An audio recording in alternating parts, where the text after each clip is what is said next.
પરંતુ આ સાધુ મહાત્મા માટે પરમાત્મા અવતાર લેતા હોય છે. વિપ્રધેનુ સુર સંત હિત લીનહ મનુજય અવતાર.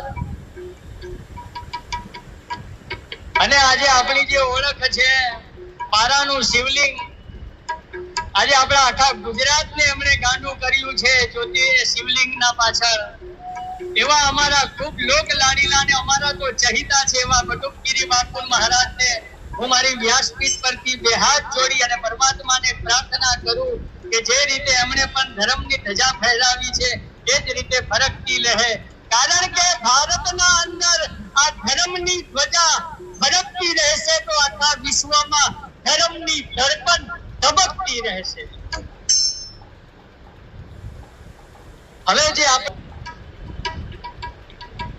શીતલભાઈ દ્વારા અમારા મંદિરના ટ્રસ્ટી છે અને બાપુ ખૂબ ખૂબ આનંદ છે કે આપ અહીં પધાર્યા.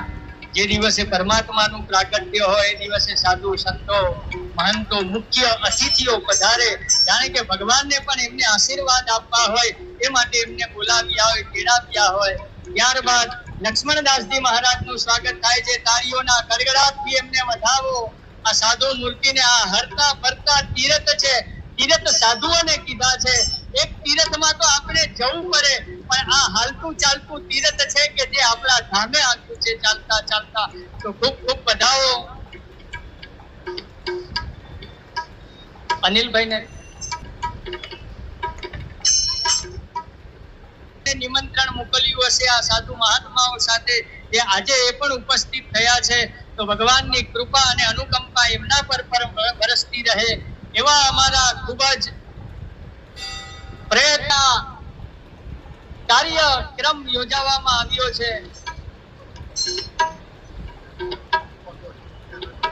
ત્યારબાદ નિલેશભાઈ પટેલ છે એટલે અમાર તો છાતી 56 ની છે.